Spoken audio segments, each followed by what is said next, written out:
I found the property stakes moved 3 feet closer to my house on a Tuesday morning in August, and my entire waterfront view was suddenly threatened by a woman I had never even spoken to before.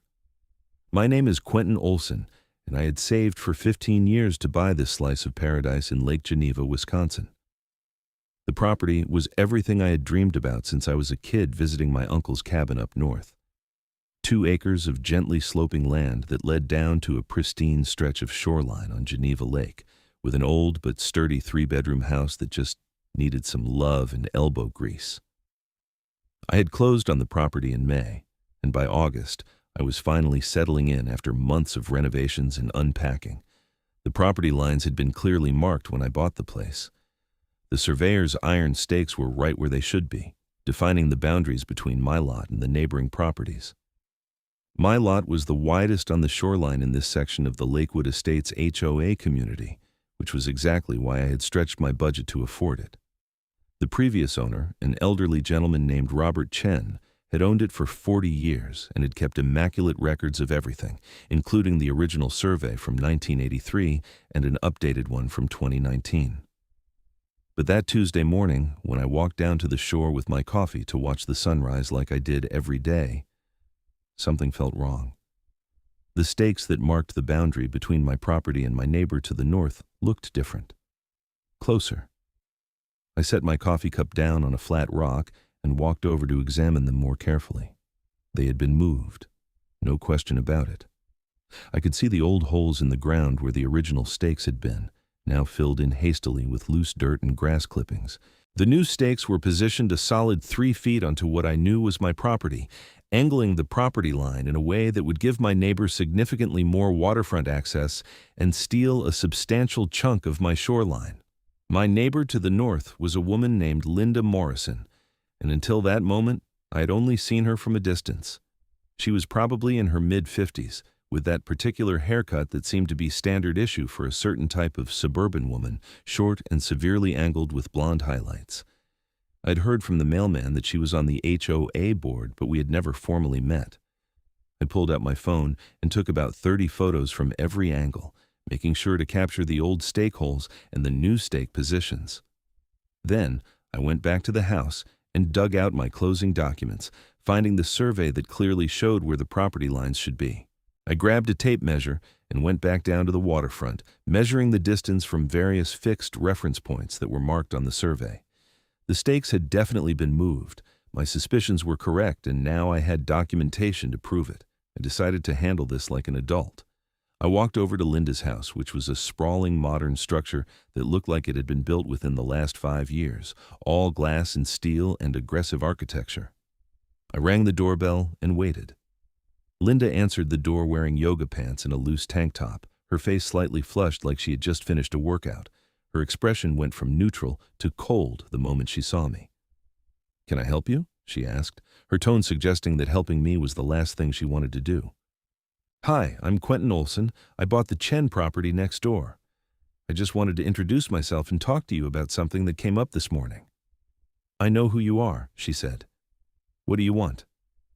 Her hostility caught me off guard, but I pushed forward. "I noticed that the property stakes between our lots have been moved. They are about 3 feet onto my property now, and I was wondering if you knew anything about that." Linda's expression did not change. "Those stakes are exactly where they should be. I had a survey done last month, and it showed that the previous markers were incorrect. The property line has always been where those stakes are now." I blinked at her, processing what she had just said. "That's not possible. I have the survey from the sale, done in 2019, and another one from 1983. Both show the line in the original position." "Well, your surveys are wrong," she said flatly. "Mine is current and accurate. The property line is where I marked it." "Where you marked it," I repeated.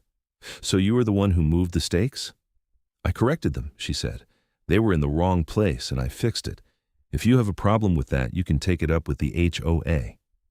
"I definitely will," I said, trying to keep my voice even.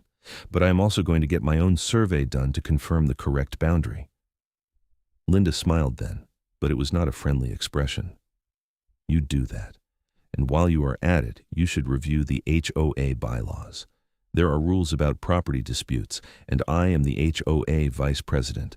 I know exactly what they say. She closed the door in my face before I could respond. I stood there for a moment, anger bubbling up in my chest. The sheer audacity of what she had just admitted to was staggering. She had moved the property stakes, was trying to steal part of my land, and was now threatening me with HOA rules. I walked back to my house and immediately started making calls. The first call was to a surveyor. I found a well-reviewed local company called Accurate Land Surveying and explained the situation to the owner, a man named Donald Pritchard. He sounded sympathetic and professional, and he agreed to come out the next day to do a proper survey. The second call was to my real estate attorney, a sharp woman named Patricia Gomez, who had handled my purchase. She listened to my story and then let out a long sigh. "This is more common than you would think," she said. "People try to encroach on property lines all the time, especially when Waterfront is involved. But the fact that she is on the HOA board complicates things. She is going to use her position to make your life difficult." "What should I do?" I asked. "Grazie. Get the survey done first. Get your evidence. Then we will send her a formal letter demanding that she restore the property stakes to their correct position. If she refuses, we will file a lawsuit for trespass and quiet title action.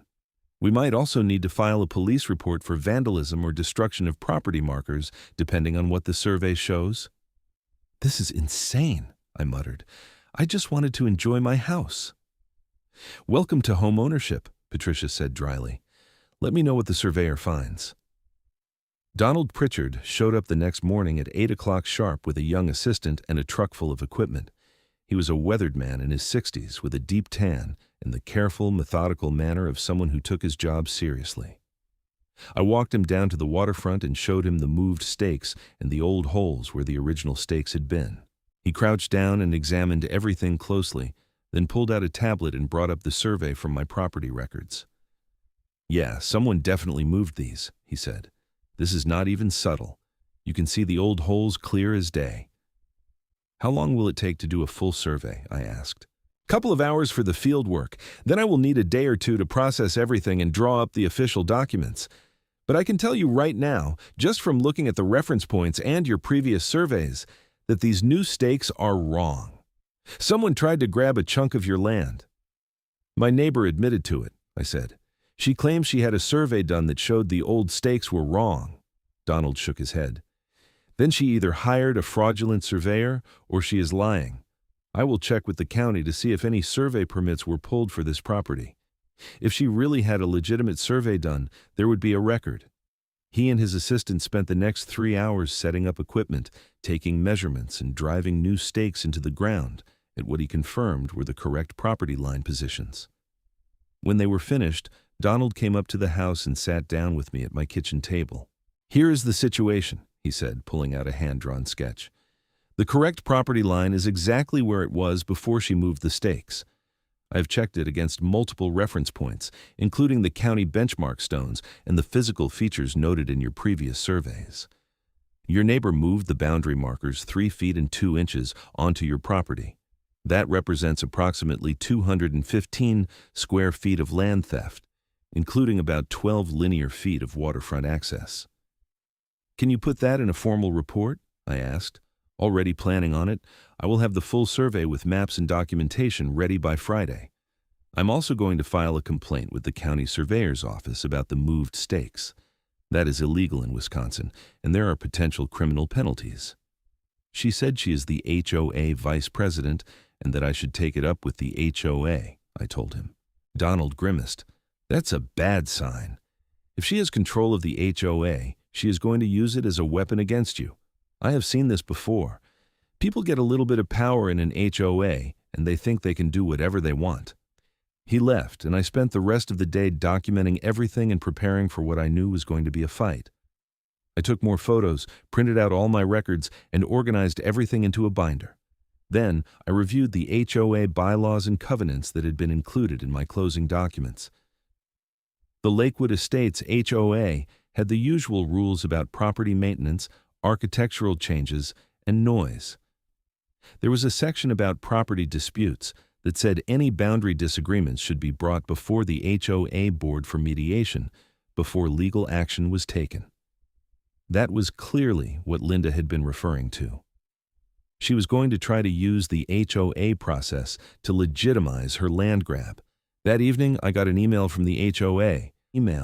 It was from Linda Morrison, using her official HOA email address. Dear Mr. Olsen, it has come to the attention of the HOA board that you have disputed the property boundary between your lot and the Morrison property. As per the HOA bylaws section 7.3, all property disputes must be mediated by the board before any external action is taken. The board will convene a special hearing on this matter next Tuesday, August 23rd at 7 o'clock in the evening at the community clubhouse. Your attendance is mandatory. Failure to attend will result in fines and potential legal action by the HOA. Sincerely, Linda Morrison, Vice President, Lakewood Estates, HOA. I read the email 3 times, my anger growing with each read. The arrogance was breathtaking. She had stolen my land, and now she was summoning me to a hearing where she would be sitting in judgment. I forwarded the email to Patricia Gomez and called her. This is exactly what I expected, Patricia said. She is going to stack the deck against you. Do you know who else is on the HOA board? No idea, I said. I've barely met anyone in the neighborhood. Find out. Go to that meeting, but do not go in blind. Bring all your documentation, be polite but firm, and do not let them intimidate you. I will draft a formal cease and desist letter to send to Linda Morrison before the meeting, demanding that she restore the property stakes and stop trespassing. Will that help? I asked. It will establish a legal record, and it will show the HOA board that you are serious and that you have legal representation. It might make them think twice about backing her. The next few days were tense. I kept a close eye on my property line, half expecting Linda to try something else. Donald Pritchard finished the survey and delivered a comprehensive report that confirmed everything he had told me. The property line was exactly where the original stakes had been, and Linda had illegally moved them onto my property. He also confirmed that there was no record of any survey permit being pulled for Linda's property in the past year. Patricia sent the cease and desist letter via certified mail, and Linda signed for it on Friday. She did not respond, but I noticed her glaring at me from her window when I was down by the waterfront that weekend. On Monday, I started asking around the neighborhood to find out more about the HOA board. I met a friendly older couple, the Sandersons, who lived 3 houses down. They had been in Lakewood Estates for over a decade and knew everyone. "Oh, honey, you picked a fight with the wrong person," Mrs. Sanderson said when I explained the situation. Linda Morrison runs this HOA like her personal fiefdom. The president is a man named Gregory Watts, but he is basically a figurehead. He just does whatever Linda tells him to do. Why? I asked. Because Linda is relentless.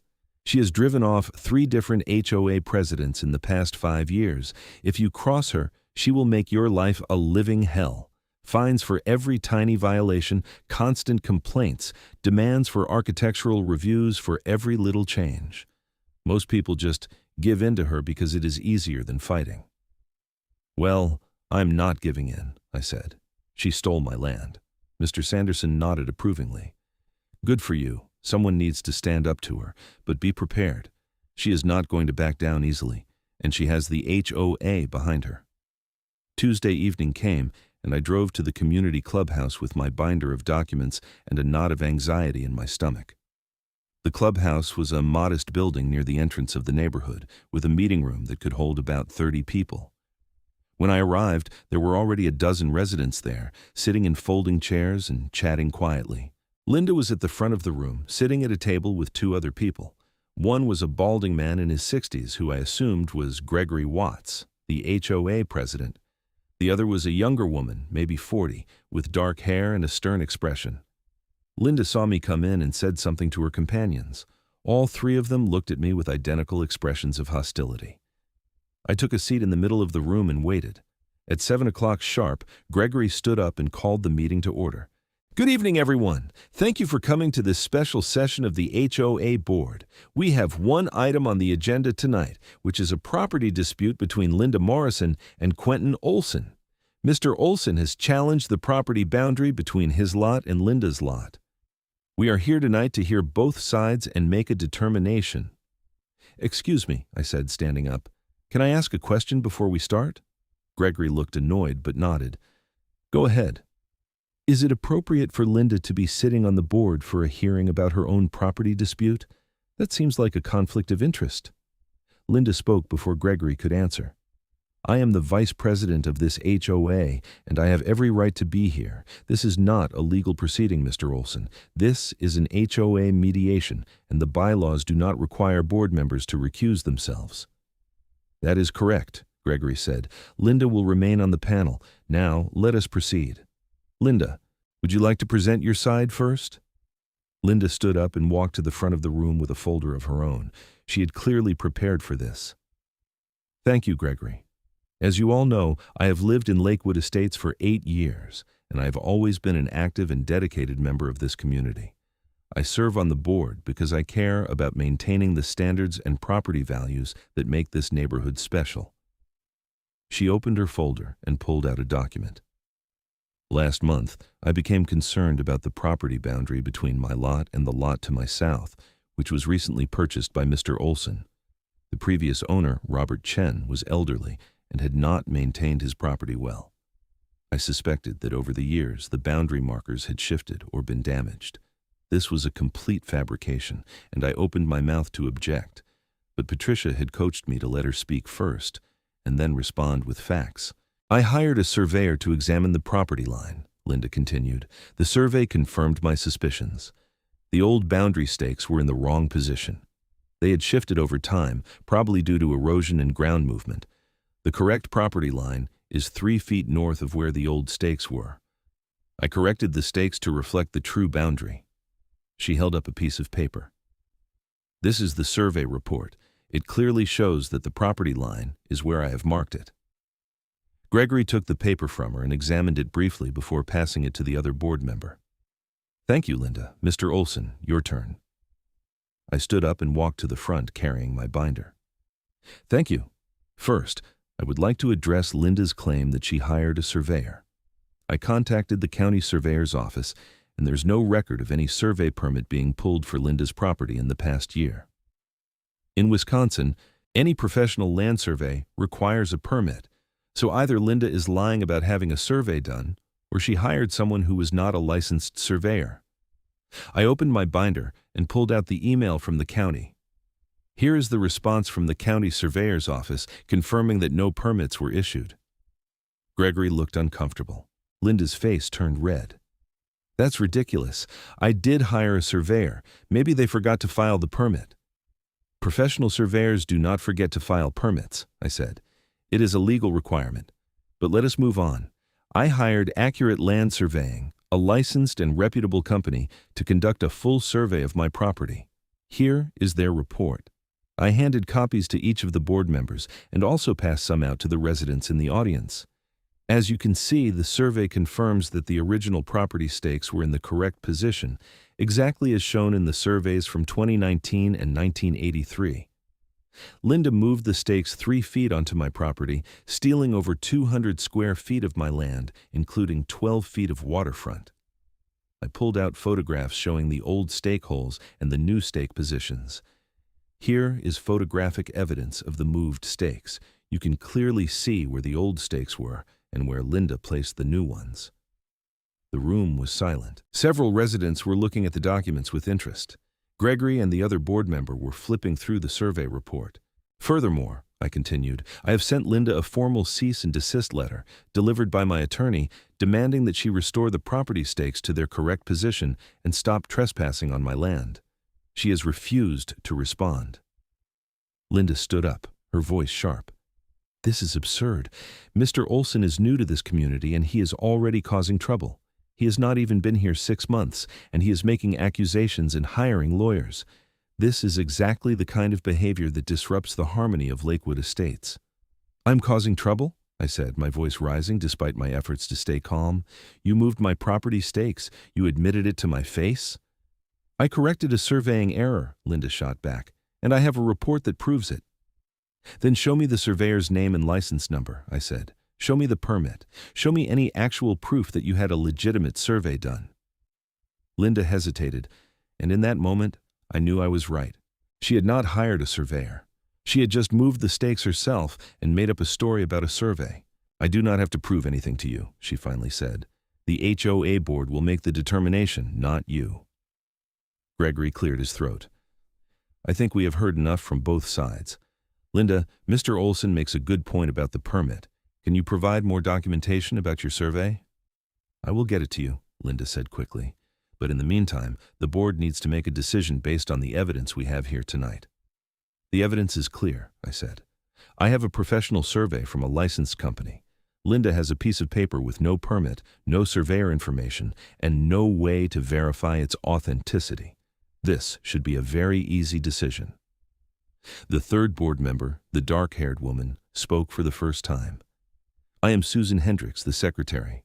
I have to say, Mr. Olsen's documentation is very thorough. But Linda has been a dedicated member of this community for years. I find it hard to believe she would lie about something like this. I am not lying, Linda said. This is a personal attack. It is not personal, I said. It is about property rights and the law. Gregory held up his hand. All right, everyone calm down. The board will deliberate and make a decision. We will notify both parties within 48 hours. Wait, I said. You are going to deliberate with Linda sitting on the board. She is one of the parties in this dispute. The bylaws do not require recusal, Gregory repeated. Linda will participate in the deliberation. I could not believe what I was hearing. This was a kangaroo court, rigged from the start. But I had done what Patricia had advised. I had presented my evidence, stayed calm, and put everything on the record.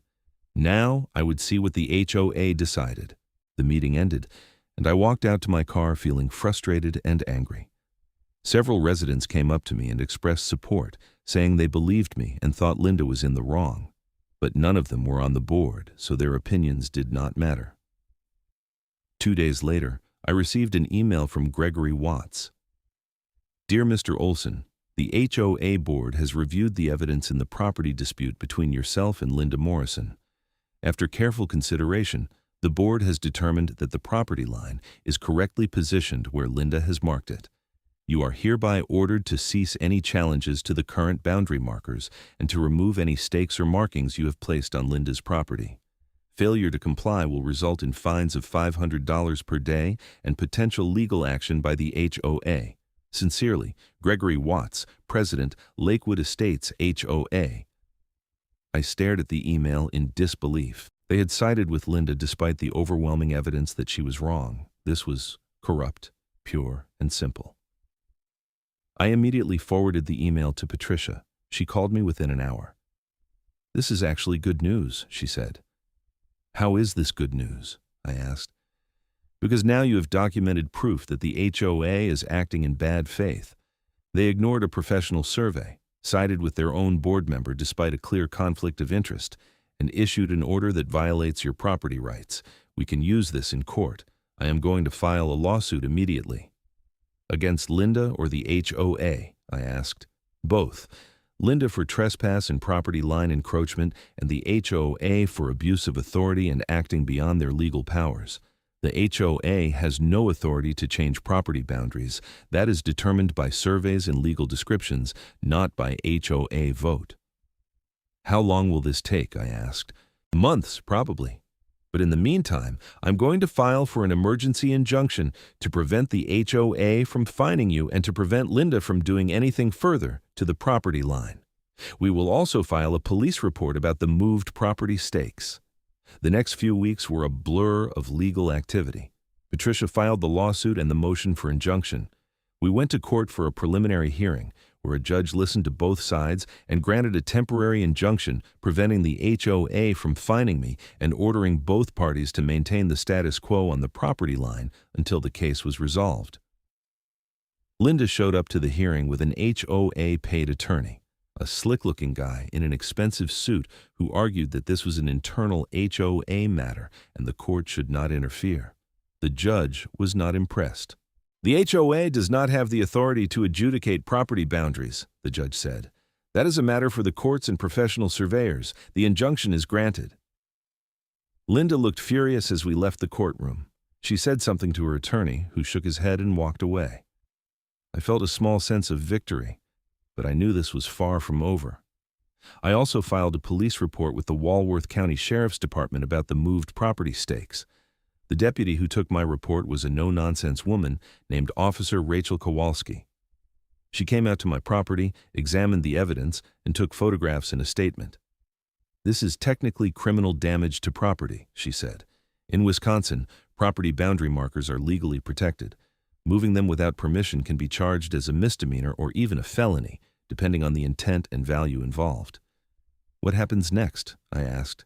"I will forward this to the district attorney's office. They will review it and decide whether to press charges. Given that you have a civil case ongoing, they might wait to see how that plays out. But this is on record now." Summer turned to fall, and the legal process ground forward. Discovery began, which meant both sides had to turn over documents and evidence. Linda was forced to admit under oath in a deposition that she had not actually hired a licensed surveyor. She claimed she had hired a guy who knew about land boundaries to give her an opinion, and he had told her the stakes were in the wrong place. "What was this person's name?" Patricia asked during the deposition. "I do not remember," Linda said. "How did you pay him?" Cash, I think." "Do you have a receipt?" "No." "Do you have any contact information for this person?" "No." It was obvious she was lying. Patricia tore her apart on the record, and I could see Linda's attorney looking more and more uncomfortable. By the end of the deposition, it was clear that Linda had simply moved the stakes herself and made up the story about hiring someone. The HOA's position also started to crumble. During depositions of Gregory Watts and Susan Hendricks, it became clear that neither of them had done any independent investigation. They had simply taken Linda's word for everything because she was the vice president and they trusted her. When confronted with the professional survey evidence, Gregory admitted that he was not an expert and had relied on Linda's judgment. By December, Linda's attorney withdrew from the case, citing a conflict of interest. The HOA was still involved, but their attorney was now recommending that they settle. Patricia pushed hard, demanding not just a restoration of the property line, but also damages for the legal fees, the cost of the survey, and my time and stress. In January, we finally reached a settlement. Linda agreed to pay for a court-ordered survey, conducted by a surveyor chosen by the court, which confirmed exactly what Donald Pritchard had found. The property line was restored to its correct position, with permanent iron stakes set in concrete. Linda was ordered to pay $15,000 toward my legal fees and surveying costs. The HOA was ordered to pay an additional $10,000 for their role in the dispute and to revise their bylaws to include mandatory recusal for board members involved in disputes. But I was not satisfied with just the civil settlement. I wanted Linda held accountable for what she had done. I pushed Officer Kowalski and the district attorney's office to pursue criminal charges. In February, nearly 6 months after the stakes had been moved, I got a call from the DA's office. They were moving forward with charges. Linda Morrison was charged with criminal damage to property and attempted theft by fraud. Both were misdemeanors, but they carried potential jail time and fines. The criminal case moved much faster than the civil case had. Linda hired a criminal defense attorney, but the evidence was overwhelming. In addition to my testimony and documentation, Donald Pritchard testified about the moved stakes and the lack of any legitimate survey. Officer Kowalski testified about the investigation. The court-ordered survey was entered into evidence. Linda's defense was weak. Her attorney tried to argue that it was an honest mistake, that Linda had genuinely believed the property line was wrong. But the prosecutor pointed out that Linda had admitted on record in the civil deposition that she had not hired a licensed surveyor. She had knowingly moved the stakes without any legitimate basis. In April, Linda pleaded no contest to the charges. The judge sentenced her to 60 days in jail, suspended pending 1 year of probation, a $5,000 fine, and 200 hours of community service. She was also ordered to resign from the HOA board. The day Linda resigned, there was a special HOA meeting to elect new board members. I attended, along with what seemed like half the neighborhood. The Sandersons were there, along with dozens of other residents who were fed up with Linda's reign of terror. Gregory Watts also resigned, admitting that he had not provided proper oversight. Susan Hendricks tried to stay on the board, but she was voted out in a landslide. 3 new board members were elected, including Mrs. Sanderson, who was determined to reform the HOA and make it more transparent and fair. The first act of the new board was to issue a formal apology to me for the HOA's actions. They also voted to reimburse me for the remaining legal fees that Linda had not covered. It was not about the money at that point, but the principle mattered. Linda moved out of Lakewood Estates in June. I heard through the neighborhood grapevine that she had sold her house at a loss and moved to Florida. I did not know if that was true, and I did not care. I was just glad she was gone. By the summer, a full year after the property stakes had first been moved, everything was finally resolved. My waterfront was secure, with permanent boundary markers that no one could dispute.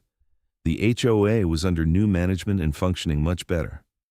I'd become friends with several neighbors, including the Sandersons, and I finally felt like I was part of the community. One evening in late July, I was sitting down by the water with a beer, watching the sunset over Geneva Lake. The water was calm, reflecting the orange and pink sky. A pair of loons called to each other from across the bay. It was exactly the peaceful waterfront life I had dreamed about for so many years. Donald Pritchard stopped by that evening, pulling up in his truck with a smile on his face. "Just wanted to check on you," he said. "See how everything turned out." "It turned out well," I said, handing him a beer from the cooler I kept by the shore. "Thanks in large part to you." "Just doing my job," he said. "But I have to tell you, that was one of the most blatant cases of boundary tampering I have ever seen. Linda Morrison had some nerve." "She did," I agreed. "But she learned that you cannot just steal someone's property and expect to get away with it." "The criminal charges were the key," Donald said. "That sent a message. I've already had 3 other people in the county call me about similar issues with their neighbors. Your case made people realize they can fight back." We sat in comfortable silence for a while, sipping our beers and watching the water. Then Donald said, "You know what the crazy thing is? If Linda had just left your property alone, none of this would have happened. She would still be on the HOA board, still living in her fancy house. But she got greedy and thought she could get away with it because she had a little bit of power." "That is usually how it goes," I said. "People with a little bit of power think they are above the rules." "Well, you proved her wrong," Donald said, raising his beer in a toast. "Here is to property rights and standing up to bullies." "I will drink to that," I said, clinking my bottle against his. After Donald left, I stayed by the water until it was fully dark. The stars came out, and I could see the lights from houses across the lake twinkling in the distance. I thought about the past year and everything that had happened. It had been stressful and expensive and frustrating. There had been times when I had wondered if it was worth fighting, if I should just give in and let Linda have the 3 feet of property she wanted. But I was glad I had not. Not just because I had won, but because I had stood up for what was right. Property rights matter. The law matters. You cannot let people like Linda Morrison get away with stealing just because they have a little bit of authority and think they can intimidate you. I also thought about the role the HOA had played in all of this. The HOA was supposed to serve the community, to maintain standards and resolve disputes fairly. But Linda had corrupted it, turned it into a tool for her own personal gain. The HOA had backed her because she was in a position of power, not because she was right. That was the real lesson here. HOAs can be a force for good, but they can also be abused by the wrong people. It takes vigilance and courage from homeowners to hold HOA boards accountable and make sure they are serving the community, not the egos of their board members. The new HOA board was making changes. They had implemented term limits for board members, required financial transparency, and created a formal process for handling disputes that included mandatory recusal for anyone with a conflict of interest. These were common-sense reforms that should have been in place all along, but it took Linda's corruption to make them happen. I finished my beer and headed back up to the house. As I walked, I looked at the permanent boundary stakes that had been set in concrete after the court-ordered survey. They were solid and unmovable, marking the true property line. My property line. The waterfront I had worked so hard to afford and to defend. Inside the house, I had framed the final court order and hung it on the wall in my office. It was a reminder of the fight and the victory, but also a reminder of the importance of documentation and persistence. If I had not taken those first photographs, if I had not hired Donald Pritchard, if I had not kept pushing through the legal system, Linda would have gotten away with her theft. Over the next few months, life settled into a comfortable routine. I spent my days working from home, running my consulting business from my home office with its view of the lake. In the evenings and on weekends, I worked on the house and the property, making improvements and enjoying the outdoors. The new HOA board was doing good work. They had organized community events like beach cleanups and summer barbecues that actually brought the neighborhood together rather than the stuffy formal meetings that Linda had preferred. I got to know more of my neighbors, and many of them thanked me for standing up to Linda. Apparently, I was not the only person she had bullied over the years. There were stories of ridiculous fines for minor violations, harassment over paint colors and landscaping, and attempts to control every aspect of neighborhood life. One neighbor, a retired teacher named Helen Vargas, told me that Linda had fined her $3,000 over the course of a year for having her trash cans visible from the street, even though Helen brought them in as quickly as she could after pickup. Another neighbor, a young couple with 2 small children, said Linda had tried to ban them from using their own beach access because their kids were too noisy. The stories went on and on.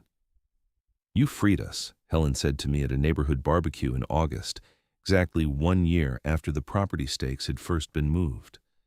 "We were all so afraid of her, but you showed us that we did not have to be." "I was just protecting my property," I said, feeling a bit embarrassed by the praise. "It was more than that," Helen insisted. "You stood up to a bully when no one else would. That takes courage." Maybe she was right. I had not thought of it that way at the time. I was just angry that someone had tried to steal my land.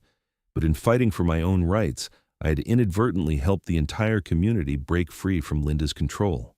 As the second summer in my house came to a close, I reflected on how much had changed. The house was in better shape, with fresh paint, a renovated kitchen, and a new deck overlooking the water. The property was well maintained, with the boundary lines clearly marked and legally confirmed. The HOA was functioning properly under new leadership, and I had become part of a community, with friends and neighbors who looked out for each other. One evening in late September, I was down by the water again, this time with a group of neighbors including the Sandersons and Helen Vargas. We had started a tradition of sunset gatherings on Friday evenings, rotating between different properties along the shore. Tonight, it was my turn to host. "I still cannot believe Linda tried to steal your land," Helen said, shaking her head. "I mean, I can believe it, knowing her, but the audacity of it." "She thought she would get away with it," Mr. Sanderson said. "She had gotten away with so much for so long that she thought she was untouchable. The HOA backing her was the worst part," Mrs. Sanderson added. "Gregory and Susan should have known better. They should have looked at the evidence objectively." "They were afraid of her too," I said. "Gregory admitted as much during his deposition. He said Linda had threatened to make trouble for him if he did not support her." "Well, it is all over now," Helen said, raising her glass of wine. "Here is to Quentin for standing up to Linda, and here is to our new HOA board for actually serving the community." We all raised our glasses and toasted. As I looked around at my neighbors, I felt a deep sense of satisfaction and belonging. This was what a community was supposed to be. People supporting each other, respecting each other's rights, and working together to make the neighborhood a better place. The legal bills had been substantial, even with the reimbursement from Linda and the HOA. I'd spent close to $30,000 on attorneys and surveyors, and I had gotten back about $25,000. But the $5,000 difference was worth it for the peace of mind and the security of knowing my property rights were protected. Patricia Gomez had told me at the end of the case that I had set an important precedent. There were other cases in Wisconsin where HOA board members had abused their positions, and my successful lawsuit made it clear that HOAs could be held accountable. Several other homeowners had reached out to Patricia after hearing about my case, and she was representing them in similar disputes. Officer Kowalski had also told me that the criminal charges against Linda had made a difference.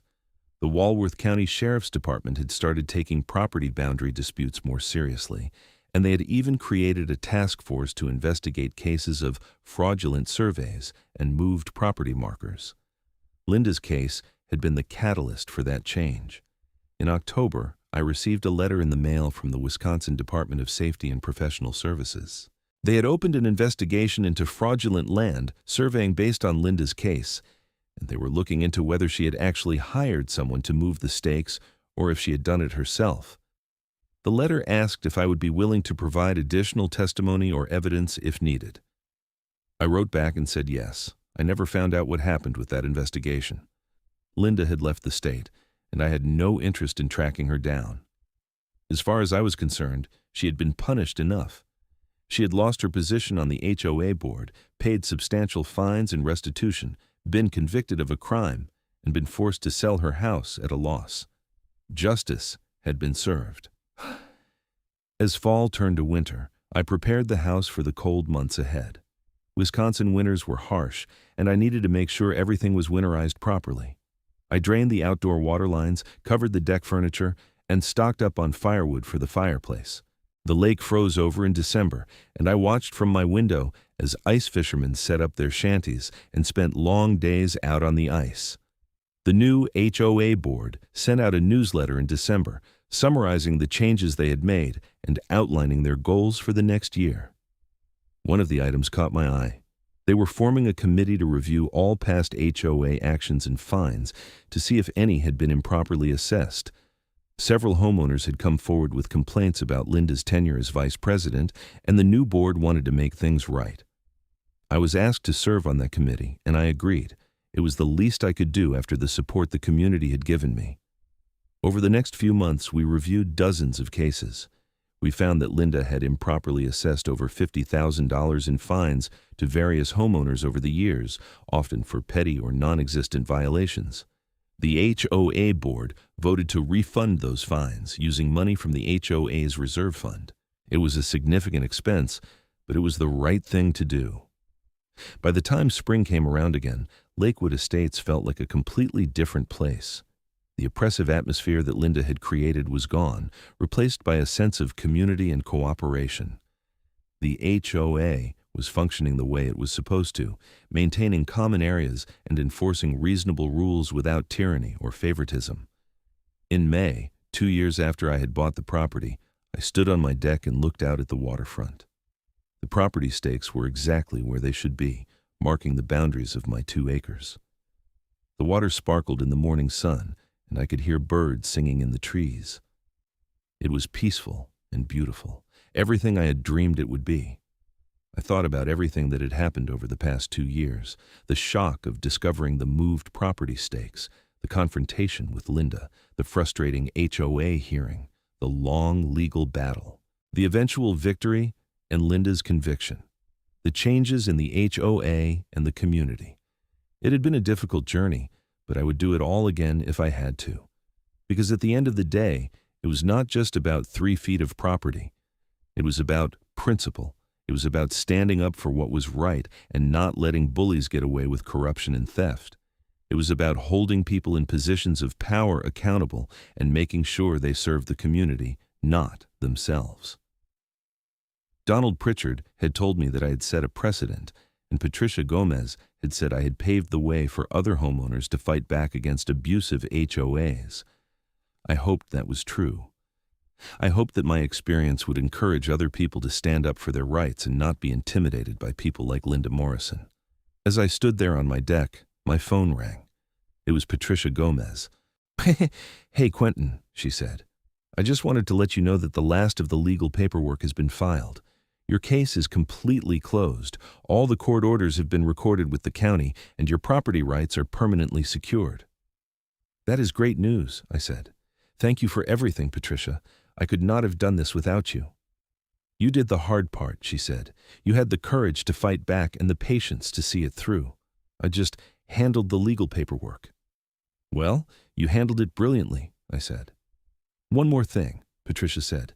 "I got a call from a reporter at the Milwaukee Journal-Sentinel. They heard about your case and they want to do a story about HOA abuse and homeowner rights. Are you interested in talking to them?" I thought about it for a moment. Part of me wanted to just move on and forget about the whole thing. But another part of me remembered all the other homeowners who had been bullied by Linda, and all the people out there who might be dealing with similar situations with their own HOAs. "Yeah," I said. "I will talk to them. If my story can help other people, it is worth it." "Great," Patricia said. "I will send you the reporter's contact information." The article came out in June, and it was more comprehensive than I had expected. The reporter had interviewed not just me, but also several other Lakewood Estates residents, Patricia Gomez, Donald Pritchard, and even Officer Kowalski. The article detailed Linda's years of HOA tyranny, the property stakes incident, the legal battle, and the reforms that had been implemented afterward. The article sparked a conversation across Wisconsin about HOA governance and the need for better oversight.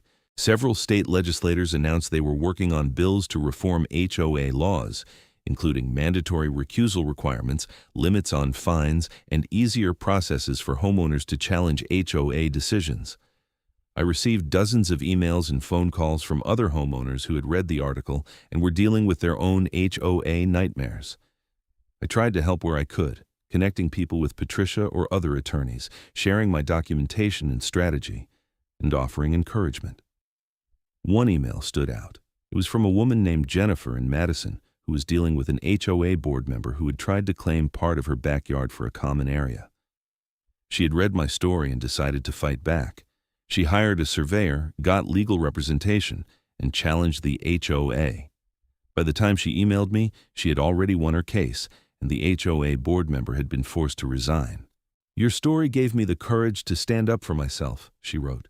"Thank you for sharing it and for showing that we do not have to accept abuse from HOAs." That email made everything worthwhile. All the stress, all the money, all the time and effort had been worth it if it helped even one other person stand up for their rights. As summer stretched on, I finally felt like I could truly relax and enjoy my home. The legal battles were over, the property was secure, the HOA was functioning well, the community was strong. I spent my days working, my evenings with friends and neighbors, and my weekends on the water in the kayak I had bought. One Saturday in August, exactly 2 years after Linda had moved the property stakes, I organized a big celebration on my property. I invited the entire neighborhood, and almost everyone came. We had a barbecue on the beach, with tables full of food and coolers full of drinks. Kids played in the shallow water, while adults sat in lawn chairs and chatted. Mrs. Sanderson brought her famous potato salad. Helen Vargas brought homemade pies. The new HOA president, a friendly guy named Tom Richardson, brought his guitar and played music as the sun went down. As I looked around at all my neighbors enjoying themselves on my property, the property I had fought so hard to protect, I felt a profound sense of gratitude and accomplishment. This was what it was all about, not just owning land, but being part of a community, not just having rights, but being willing to defend them, not just living somewhere, but making it home. Donald Pritchard showed up late in the evening, just as the party was winding down. He had been surveying another property in the area and stopped by when he saw the gathering. "Looks like things turned out pretty well," he said, accepting a beer and settling into a chair by the fire pit some of the neighbors had started. "They did," I said. "Thanks again for everything you did. Your survey and testimony were crucial." "Just doing my job," Donald said. "But I have to say, your case has kept me busy. I've gotten probably 20 calls in the past year from people who want surveys because they are worried about their property boundaries. Half of them mention your story." "Is that good or bad?" I asked. "It is good," Donald said. "It means people are paying attention and protecting their rights. Too many property owners just assume everything is fine and do not check.